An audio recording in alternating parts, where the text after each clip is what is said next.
We are the Storm from Melbourne town, we'll blow the others off the ground. We are the Storm and we're number one. Yes, welcome to the second last NRL 2020 season review, where today we are going to be speaking about the 2020 premiers.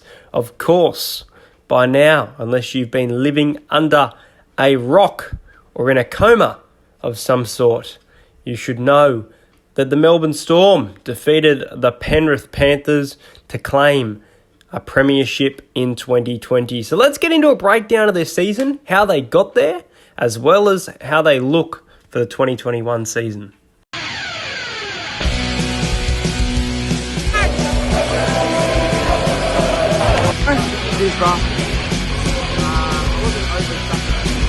Subscribe to Entertainer.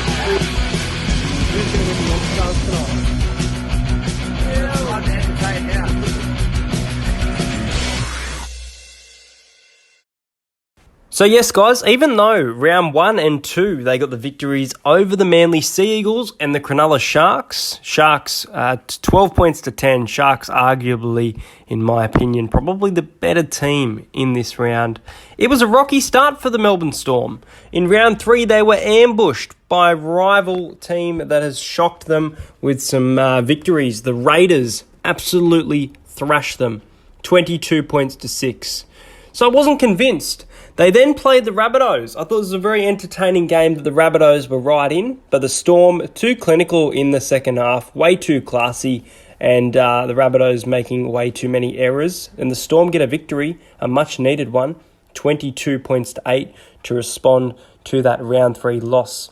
They head into round 5, very entertaining game against an in-form Newcastle Knights, and they come away with the victory. 26 points to 12 at Central Coast Stadium. A lot of people expected this game to be closer. I mentioned that the Knights had a really good start to the season, and they were, I guess, expected to... A lot of people thought that they would beat the Storm here, but I was going with the Storm.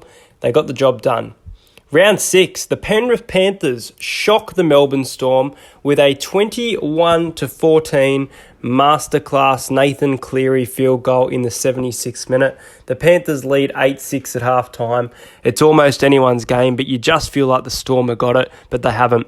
So 2 games within 6 weeks that the Melbourne Storm have dropped, which I mentioned it was a rocky start. Then they start piling on the attack. 50 points to 6 at Jubilee over the Warriors. At this point, Melbourne were not allowed to play at Amy Park, so they were very disadvantaged by that point. They beat the Roosters 27-25 in that very entertaining game that I spoke about in the Roosters season review, before they finally broke the hoodoo of the bogey lately over the Canberra Raiders, winning 20 points to 14 down in Canberra in round 9. At the halfway point of the season, a really big victory over the Gold Coast Titans, 42 points to 6, before a massive win over the Broncos. The Broncos were definitely in at half time, but the Storm coming away too good, 46 points to 8.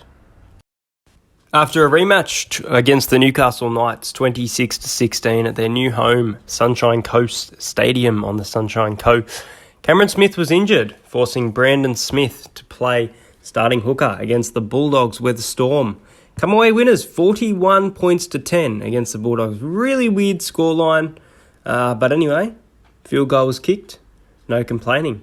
They then dismantled the Roosters, 24 points to 6 at the SCG, a ground that the Roosters had an amazing record at. Very big performance from a red-hot Melbourne side. They then went into an understrength game against my Eels, and the Eels defeat the Storm at Bankwest, 14 points to 0. But the Storm respond at Sunshine Coast Stadium in round 16 with a 30-6 victory. If I'm not mistaken, there he is. Cameron Smith, their captain, was back, so a huge inclusion to the side and a big win over Manly, which is normally close, but Manly struggling at this point without Tom Trbojevic. The following week at ANZ, I actually trying to remember this game, but for some reason I don't know if I watched it. The Rabbitohs going down to the Storm, 22 points to 16. So the Storm getting some wins together. Massive win over the Cowboys, 36 points to 20. They led 24-4 at half time. So a lot of tries from the Cowboys in the second half, but a very nice victory there. And we get to the back end of the season, the final 2 rounds for them. In round 19, they decimated the West Tigers 50 points to 22, 72 points scored in the match. At half-time, 42 points scored in the match, 32 points to 10 in favour of the Storm, 9 tries to 4. And with 10 minutes to go, Cameron Smith scores a try overtaking Craig Bellamy's try-scoring record.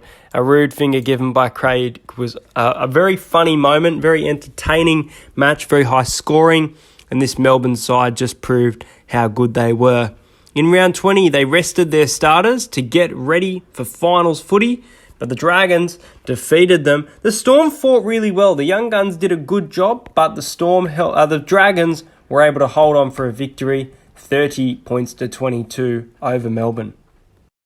Well, they started week 1 of the finals with a home game at Suncorp Stadium against the Eels, which they started very slow, as I mentioned in my Eels season review, but they came away with a nice win, 36 points to 24, which got them straight into a prelim against the Canberra Raiders, one of their bogey team, who knocked out the Roosters the following week after a 60-8 thrashing by the Rabbitohs. And the Storm, they booked themselves a spot in the grand final against the Penrith Panthers, 30 points to 10. So, at this point, it's now called Stadium Australia, but at ANZ Stadium, half-time, 22-0 to the Melbourne Storm over the Penrith Panthers. Just how far can this side go? Well, the Panthers won the second half, but the Storm come away 26 points to 20. Too little too late as Nathan Cleary scores with a minute to go. Penrith get a chance throwing the ball around. Melbourne Storm defensively in the first half, very good. Some very rough, controversial penalties, in my opinion, kind of one-sided. But congratulations to the Storm for winning the grand final against the Panthers. The Panthers, who we'll be speaking about in the next season review, their streak comes to an end. 37,000 attended, decent game of footy, and that brings their successful season to an end. Well, the future is in safe hands if Cameron Smith is no longer at the club. Still unknown. Harry Grant in Storm colours. Boy, does he look good. They signed Remus Smith from the Bulldogs. They also signed George Jennings. Potentially could be Suliasi Vunivalu's replacements there. Shendor Earl retires. Tino Fasuama-Ali, huge loss to the Gold Coast Titans. Paul Momorowski's been really stuffed around from Storm to Tigers, now to Panthers. And obviously I mentioned Vunivalu there. Off contract, Jerome Hughes, interesting one. Could be off to the Warriors with a nice bid offered at him.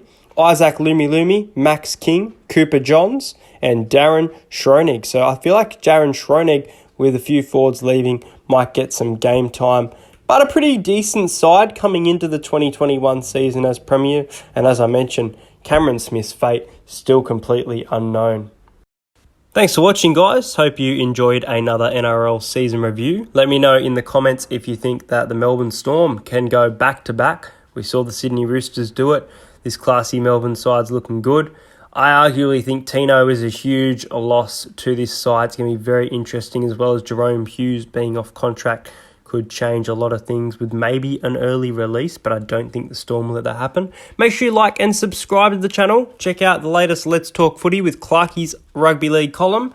And I'll see you guys later for the final review, which will be the Penrith Panthers. And then my season preview will be out this weekend, as well as some tips for the All-Stars match. Thanks, guys.